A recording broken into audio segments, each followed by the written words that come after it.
We're going to go back to what we discussed on Monday. There's a bit more information that came out on Trey Miguel. Fightful had a report that it was confirmed to them that the word relayed to Trey Miguel is that it was a decision above AEW, heavily implied to be a WBD decision.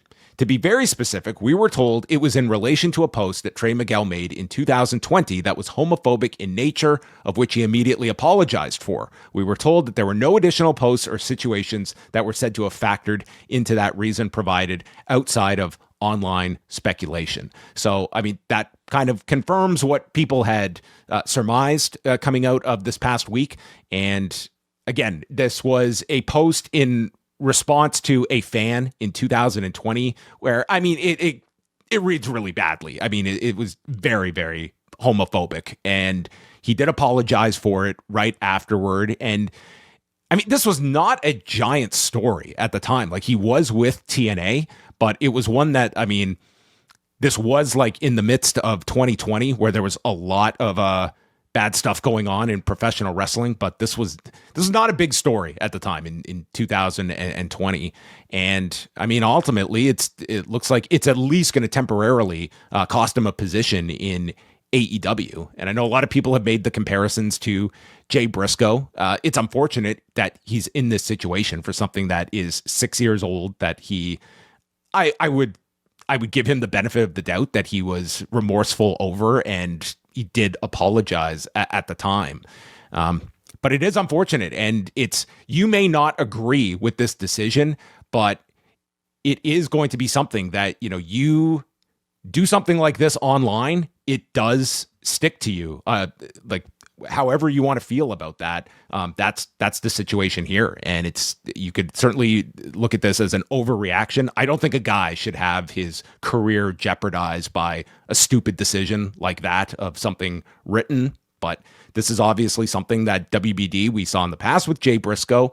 And it's like, let's also talk about the fact that, like, Trey Miguel, would this standard be held if this was a giant difference maker of a star? You can't say, but there's also that going for it, that it is Trey Miguel, who they may look as, if this is at the WBD level, not someone that they want to stick their neck out and take a chance with. And it's unfortunate for Miguel that this is going to kind of put a temporary pause on his career. Maybe permanent. We don't know at this point in time. Could be permanent. I think it's a very interesting situation because of, I mean, the very, the similarities to the Jay Briscoe situation. I think it also tells us a lot about, like, whoever this upper brass, either person or persons at WBD who are responsible for, like, these sort of decisions.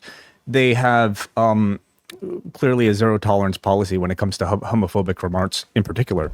And maybe we could suggest that because in the same group of signings, we have Zachary Wentz, who very famously, got in a lot of trouble and was released by the WWE for posting a Hitler photo. In both of these situations, once this news broke, the people responsible apologized for it, and the apology seems to have been accepted by members of those affected communities. In Zach Wentz's case, MJF, saying, a lot to maybe pass down, encourage forgiveness. And in the case of Trey Miguel, coming off of this news, a lot of LGBTQ members of the wrestling community speaking up for him. And, like, in all of these cases, so again, it tells you maybe, like, not to say, like, one is better than the other or what, but, like, when it comes to these particular remarks to WBD, whoever's responsible for these sort of decisions, there's a very, like, zero tolerance type of policy attached to it. And rightfully so, like, if that's the case. I also think, though, much like in the Jay Briscoe situation, is the opportunity for to assess growth being, put out there. Because I think a lot of us can say now that, like, perhaps the Jay Briscoe banning was a mistake, again, maybe not at the time if those comments were fresh, but by all accounts, he seems to have been a person who grew and changed after making that mistake, after making these apologies. And from what I'm sensing from people speaking up for Trey Miguel, this is a very similar situation. So From online sentiment, I am sensing that the public disagrees with this decision. And if that's the case, will it ever make its way, to actually affecting change? In Jay Briscoe's case, it took his death for that change to take place, right? If you remember, it did not, because remember, when he passed, that Wednesday, they couldn't even do like a tribute on the show for Jay Briscoe. It wasn't until the following week that they could do a proper Jay Briscoe feud. Like, that's how entrenched they were about Jay Briscoe being celebrated on their air. And like, I will just say, like, you can, like, the point of somebody in this situation is that you hope someone learns from this, grows from this, and you're a better person than when you were all those years ago. And I think that's the best you can hope for in many situations. And people are going to make mistakes, and you have every right, if you are directly affected by those comments, to hold that against that person. But I don't think that a mistake like that should be a death sentence on people's careers and something that they cannot come back from. And, we in professional wrestling, I think there has been a bit of a line of, certain actions that you cannot come back from, or at least like it is going to take an enormous amount to. I think when it comes to a situation like this should not be a point of no return for someone's career. That, like, just the idea of us having a society where you cannot make mistakes and come back from, I think that's like a very scary place. And you can look at this from a political standpoint as well, of a lot of people who look at the idea of just, you make a mistake and you can't come back from that. And it's chilling to some people. Sure. Yeah. Again, like, something that does come to mind to maybe, like, offer a counter argument to all of that is Hulk Hogan, and how, even in his, towards the end of his life, for a large section of the wrestling community, they did not accept him. And I think the big difference is is there a demonstration of growth, and in Hogan's case, he kind of doubled down the other direction. And I don't feel that way about this situation. No. And I think the Hogan one, that if this was somebody that, yes, when what was a Good Morning America, it was like one of the shows that he went on and he apologized for, but then the story came out about his famous meeting with the locker room, and that did not go down well. And I think Hogan was in a position where it's like, listen, in these situations, if you're a bigger star, like, your public is going to want to give you every opportunity to rehabilitate yourself in their eyes, because they want to look at you as that idol, or that star that you grew up idolizing. And I think if Hulk Hogan had given any kind of interest to, like, what Mark Henry had proposed about going, speaking, showing something, and instead, I think a lot of it too, it was painted by, some of the remarks he made in the last year. It's like he was, making fun of Kamala Harris's name. That was a video that came online. I mean, just, attaching yourself on the Trump administration, like, that did not endear himself to people that were already skeptical of Hogan's motives. And quite frankly, Hulk Hogan, like, he was let go by WWE, and then, he took a timeout for 3 years, and then he came back and he was embraced by WWE, and he was back in the fold. And it was just one where, the audience certainly felt like he did not show that this was, I got caught, rather than the weight of his words, of what had said. So, I mean, it remains to be seen what will happen with Trey Miguel. I would hope that this is something that is a temporary issue. And I think that everything is case by case. But, there have been situations where old tweets have been pulled up by people. And it's like, yeah, they're like, you the person, you do have to own what you said. Like, those Which words. And he has. Like, he's not claiming he was hacked. He's not running away from that.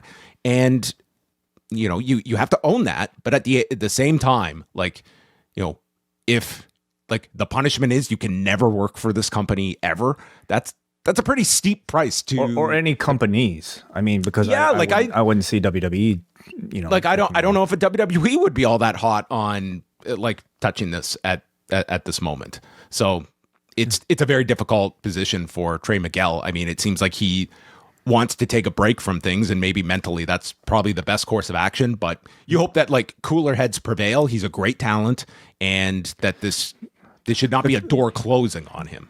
Sure, but again, like to Tony, like the answer is yeah, like come in, right? But the tough task. It's not going to be his decision, it appears. Can you even get that person at WBD to pay attention enough to this? You know, with whatever else is going on, probably in those people's like minds. Trey Miguel, you know, when you're talking about like Paramount and all this like Netflix stuff, like is probably like.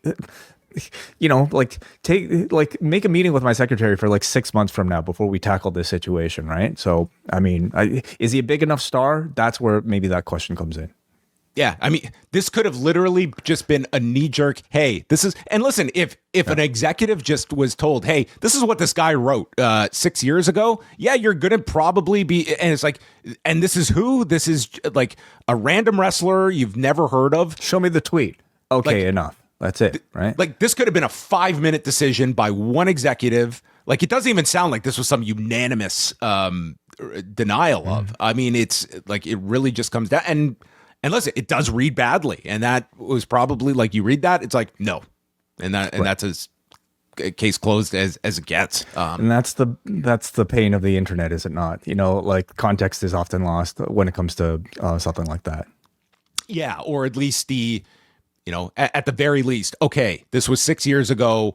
What has this guy's track record been in those last 6 years? Let's call TNA. What are their thoughts? They have worked with this guy. They didn't fire him in 2020. Why did you keep him? What kind of, is this indicative of behavior that you have seen? That to me would be the bare minimum you would expect out of a situation like this when it comes to a talent that had already been offered and signed a contract. It's not like the fact that this was after he had already signed as well. Yeah. And Brian Alvarez, who I guess has like, you know, discussed this situation a whole lot on his radio show, like also revealed that in the past, he was attempted to be signed by AEW and met with similar roadblocks. Yeah, I never heard that. So I don't know. That's like, you'd obviously be going a lot closer, but it's like, I just remember at the time, like this not really being like a big, so like I was not even like aware of this at the time in 2020 that this had even gone down with him. But obviously like that certainly came to the forefront over the last few days. January is your month to beat the price increase at the Post Wrestling Cafe. Before our regular tier jumps to $8, you have a chance to lock in the old existing price for all of 2026, but you've got to do it before February 1st. Also this month, we kick off our WWE Unreal Season 2 reviews with weekly releases covering each and every episode. We'll also be looking back at the Okada-Tanahashi feud dating back to 2012 with some of their most famous matches. Plus, Chris Jericho's A Lion's Tale will be the subject of this month's book club. All that and more is yours at postwrestlingcafe.com.